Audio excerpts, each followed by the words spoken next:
Hoje é meu aniversário de 37 anos. Sozinho nesta maldita casa, que ótimo. Ninguém veio para meu aniversário. Eu, sozinho na minha casa, ouço logo uma campainha. Eu abro a porta, mas só tinha uma caixa.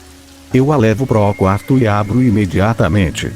Meu cérebro derretido de coisa podre já estava pensando em coisas safadas. Mas vi que era uma fita VHS do Pica-Pau.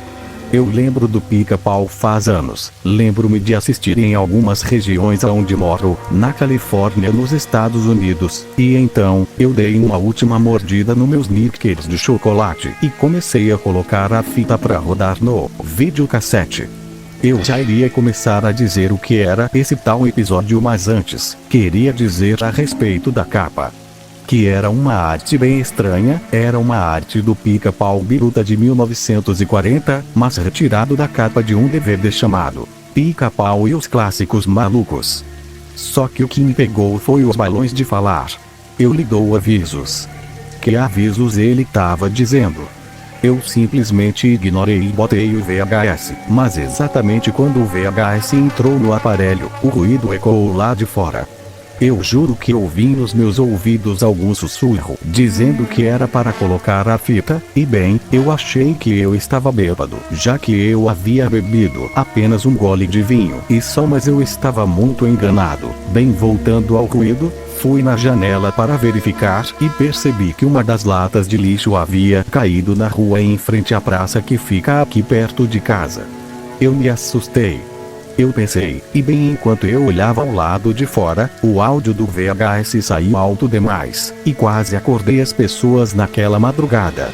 Era o Pica-Pau dizendo obviamente, "Guess Who?" na abertura, e logo começou a bicar seu nome, mas o nome foi mal bicado, vou de picar, e o episódio começou. Era um que nunca havia visto, e aparentava ser um que sucedia o Ratio Borede / o afanador de gasolina, e antecede aquele episódio do Pica-Pau Barbeiro, e era daquele primeiro Pica-Pau que era biruta. Mister Perquedloses e Urcoro. O senhor picadeiro perde a calma.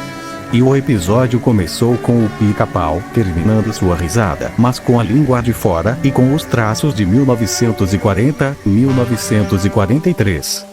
Aqui, o episódio começa com o Pica-Pau andando na rua indo para a direita do cenário até que ele acha uma fila com o mesmo cachorro do episódio do afanador de gasolina, mas o cachorro usava roupas suecas. Seria este a primeira versão do Leôncio? Será que aquele guarda do episódio do afanador de gasolina era o Leôncio? Ele era para ser um cachorro ao invés de ser uma morsa? Bem, eu não sei. E logo o Pica-Pau saca uma bolsa do nada e abre ela na maior calma. E daí ele pega um martelo, aqueles igualzinhos dos desenhos, e taca na cabeça do cachorro, supostamente Leôncio. E logo depois pega um outro martelo, mas este martelo não era de madeira, mas sim aqueles que a gente veio usar para construção e materiais. E bem, o Pica-Pau martelou os olhos do personagem e os olhos sangraram ao mesmo tempo que ficaram brancos todo o seu olho.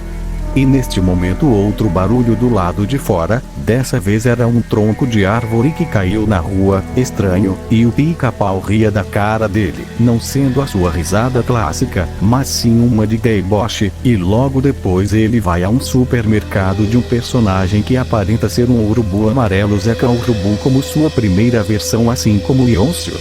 E logo o Pica-Pau faz um diálogo. Esse é o urubu loirão. Aonde eu arranjo repelente de inseto? E o suposto Zeca Urubu diz: meu caro, eu não tenho toda a confiança. Fale com o raposinho lá que é o funcionário. E eu arrisco a dizer que este possa ser a primeira versão também do amigo raposa que dividia a comida do Pica-Pau e o enganava. Porém ele usava o mesmo traço dele como psicólogo / doutor do primeiro episódio do Pica-Pau. E então o Pica-Pau vai lá e pergunta pro funcionário raposo aonde ficam os inseticidas. E o raposo ajuda e o leva ao lugar. E o Pica-Pau agradece, apertando a mão dele com uma luva de choque que o fez explodir em sangue e carne viva. Logo o Pica-Pau dizendo: desculpe, mas isso realmente foi mal necessário. E logo uma idosa aparece e pergunta o porquê de ter tanto sangue e também o que faria com o spray inseticida, e logo o Pica-Pau dizendo que faria para cegar ela. E sim, ele usou o inseticida nos olhos da idosa, que derreteram imediatamente de maneira macabra. E logo tudo fica estranho. Por exemplo, Andy Panda e seu pai ficam chocados com a cena do raposo. O Zeca Urubu olha para os cadáveres e imagina ele sendo interrogado pelos policiais e sendo levado à forca só por ajudar o Pica-Pau a mostrar onde ficam os inseticidas, e ele foge para bem longe. Logo aparece o Picolino também, mas no seu primeiro traço de 1950, e suponho que este curta perdido do Pica-Pau macabro é de 1943, e este foi pego pelo Pica-Pau e colocado no forno e virado um frango, e logo chega uma Pica-Pau fêmea. A qualidade acredito ser a primeira versão da Paulina, e esta tinha o topete virado para trás, como se fosse um cabelo de dama, usava saia e tinha salto alto, e o Pica-Pau, ao invés de se apaixonar, ele chega nela e diz com o Picolino: agora frango, você vai comer esse lixo, sua piranha. Isso sair do Pica-Pau soou rude e estranho, e ele falou que era um cadáver que ele fez pra ela comer, e então ela começa a chorar, e então Pica-Pau começa a perseguir um cachorro. É o Puguento, talvez em sua primeira, você sabe, que começa a chorar e correr como nunca antes, e o cachorro pulou e afundou na água para fugir do Pica-Pau e nunca mais voltar daquele fundo do mar. E logo Pica-Pau vê uma mulher, que acredito ser a Miami Ranheta em sua primeira versão, totalmente idêntica à sua de 1960, e então ele a ameaça, e então ela implora por sua vida, até que chegar vários guardas e um policial igual ao do episódio do Buzzerball maluco de Pica-Pau Biruta, e logo ele começa a correr atrás do Pica-Pau no mercado e fora, aonde ele fez a maioria das suas vítimas, e então o Pica-Pau bate de frente com a parede e quebra a ponta de seu bico, e então ele teve uma ideia e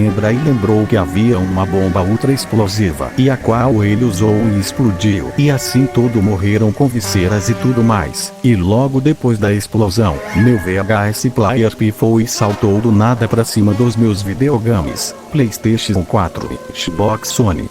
E como dar para piorar a situação, ouvir um bater de asas fora da janela. E logo me lembrei que se caso eu estivesse em apuros, meu tio John havia me dado uma arma e licença para me defender e fazer o uso da arma, e então fui pro lado de fora e era um homem louco me perseguindo. Eu não queria atirar, mas atirei, e o feri, e percebi que ele havia matado um pássaro, um Pica-Pau de barriga vermelha, a espécie que inspirou o traço do primeiro Pica-Pau, que era Biruta, e que também tinha uma barriga vermelha. E enquanto via o cadáver do pobre pássaro, o mendigo pegou meu rifle e disparou na minha perna, que começou a doer, mas a polícia chegou a tempo e o prendeu por tentativa de homicídio, e agora estou me recuperando em casa, e decepcionado pelo presente de perder uma perna. Depois de vários meses, joguei a fita fora para nunca mais ver, mas antes, eu a digitalizei. Em breve irei disponibilizar para próprias conclusões, mas aviso que você corre um grande risco se você assistir sozinho ou se for sensível. E lembre-se, sempre desconfie se lhe entregam algo que você não pediu. E fui teimoso, eu acho que armaram contra mim e fizeram um episódio que acredito que seja falso ou pirata de Pica-Pau, e que vocês não sejam perseguidos pelo espírito maligno. Antes de terminar o vídeo, eu queria dizer que essa creepypasta foi sugerida pelo Terrell Michael Jackson 1958. Muito obrigado pela sugestão. Se você gostou do vídeo, deixa o like, se inscreva no canal, ativa o sininho das notificações e compartilhe o vídeo com seus amigos. Até o próximo vídeo. Tchau.